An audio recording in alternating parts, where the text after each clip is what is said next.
warahmatullahi wabarakatuh. Bismillah, alhamdulillah, wassalatu wassalamu ala rasulillah Sayyidina wa maulana Muhammad ibn Abdillah. Asyhadu an la ilaha illallah wahdahu la syarika lah wa asyhadu anna Muhammadan abduhu wa rasuluh. Allahumma salli ala Sayyidina Muhammad wa ala ali Sayyidina Muhammad. Subhanaka la ilma lana illa ma 'allamtana innaka antal alimul hakim. Ma'asyiral muslimin rahimakumullah. Dikisahkan ada seorang perempuan yang di situ beliau itu di kampungnya bertugas sebagai orang yang memandikan jenazah. Tentunya yang dimandikan itu sama-sama perempuan. Suatu ketika beliau ini memandikan jenazah dan melihat sebuah keanehan. Ini jenazahnya yang dimandikan itu terlihat sangat-sangat tersenyum. Bukan cuma tersenyum sedikit saja, tapi sangat terlihat tersenyum. Di situ beliau sangat heran. Ini kiranya amal apa yang menjadikan jenazah ini terlihat begitu bahagia di saat meninggal dunia? Ditanya sama orang-orang, nggak ada yang tahu. Qadar Allah, dengan takdir Allah, malamnya beliau itu bermimpi bertemu dengan orang yang meninggal tersebut. Ditanya, kiranya amal apa yang menjadikan engkau meninggal dalam keadaan bahagia tersenyum seperti itu? Perempuan tersebut menjawab, saya ini ahli sedekah setiap hari. Ini menceritakan setelah kewafatannya. Ya, boleh-boleh saja karena tidak ada kepentingan. Kalau masih hidup ini kan ada kepentingan, nggak boleh menceritakan amal-amal kebaikan yang sudah kita lakukan, kecuali memang diperlukan. Perempuan tersebut menjawab, saya ini sewaktu masih hidup ahli sedekah. Setiap pagi saya itu memberi sedekah makan pada orang, setiap pagi. Kemudian di suatu hari saya ini mau memberikan sedekah, ternyata takdir Allah di hari itu hujan sangat lebat sekali. Sangat lebat sehingga menghalangi saya untuk memberikan sedekah pada orang. Kemudian saya berpikir untuk memberikan sedekah itu pada seekor keledai. Maka diberikanlah makanan tersebut pada seekor keledai. Dengan takdir Allah, ternyata setelah saya meninggal dunia, ternyata itu adalah amal pertama yang menyambut saya di alam barzah. Ma'asyiral muslimin rahimakumullah. Amal yang begitu kelihatan kecil, sepele, ternyata di sisi Allah sangat luar biasa. Dan hal ini dialami oleh banyak ulama-ulama terdahulu, salaf kita. Di antaranya adalah Sayyidina Umar, di antaranya adalah Imam Al-Ghazali, Imam Syafi'i. Imam Ghazali itu beliau mendapatkan keridhaan ampunan dari Allah Subhanahu wa taala karena salah satunya disebabkan adalah di saat beliau sedang menulis kitab ada lalat yang hinggap di penanya, meminum tintanya, dan beliau biarkan sampai kenyang, lalat itu kemudian terbang kembali. Itu Imam Ghazali.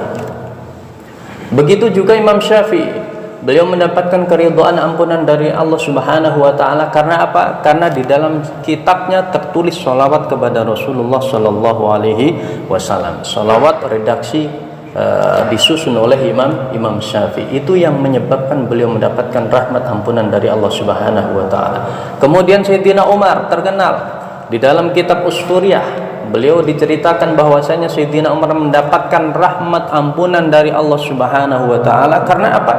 Karena suatu ketika Sayyidina Umar di saat beliau sedang berjalan menyusuri kota, kampungnya, di situ beliau menemukan anak-anak kecil sedang mempermainkan seekor burung. Kemudian beliau, Sayyidina Umar, melihat kasihan burung ini kok dimain-mainin, dibeli, diterbangkan, dimerdekakan.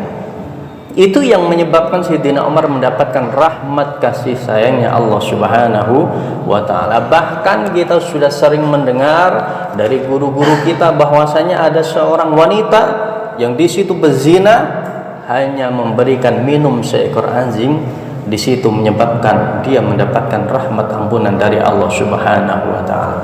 Ma'asyiral muslimin rahimakumullah. Pertanyaannya, bagaimana dengan amal-amal yang lain?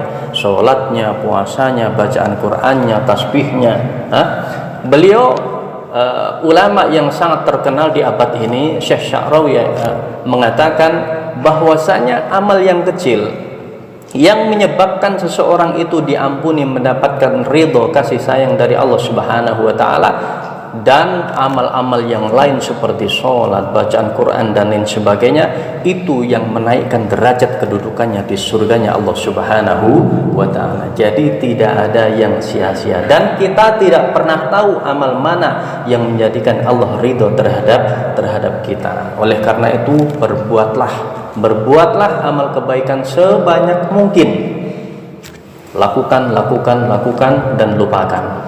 Karena ulama mengatakan tidak ada amal yang paling lebih diharapkan, paling bisa diharapkan, kecuali hanya amal yang di situ kita lakukan kemudian kita melupakannya. Itu yang bisa diharapkan nanti di akhirat.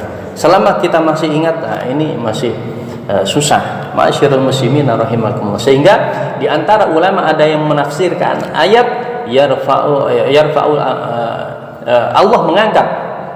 Allah mengangkat amal soleh itu. Allah mengangkat amal soleh bukan cuma amalnya saja, akan tetapi Allah juga menghilangkan ingatan kita terhadap amal soleh yang sudah kita lakukan. Itu.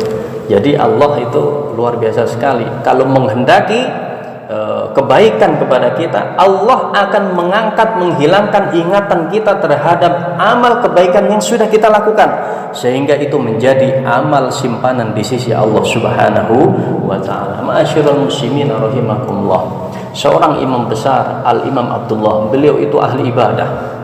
Setiap harinya beliau tidak luput dari membaca la ilaha illallah 25.000 kali.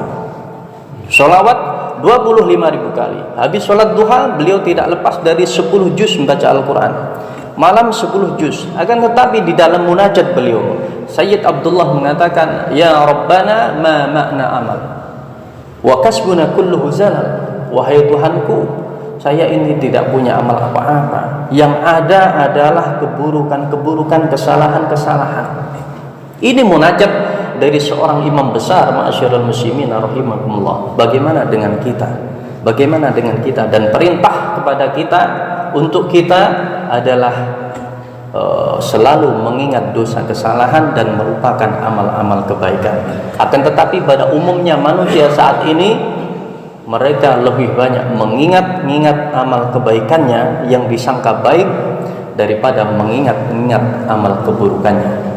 Kalau terhadap dirinya sendiri banyak menilai kebaikannya, oh saya sudah melakukan ini, saya sudah melakukan itu. Akan tetapi kalau terhadap orang lain yang diingat itu keburukannya, ini umumnya manusia itu sekarang begitu. Ada orang yang berbuat baik terus menerus, kemudian dia melakukan satu kesalahan saja, langsung dicoret namanya dari daftar kehidupannya. Naudzubillah, summa naudzubillah.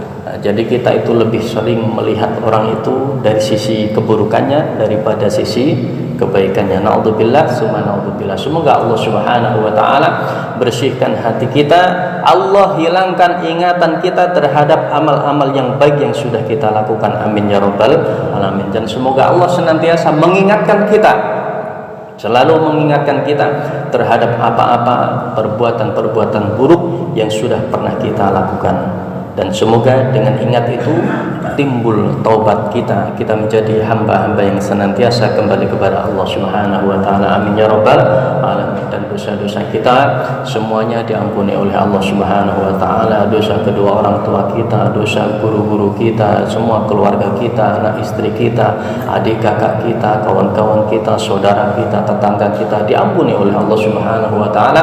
Dan pada akhirnya nanti semoga Allah kumpulkan kita semua di surga. Amin ya rabbal alamin. Wassalamualaikum warahmatullahi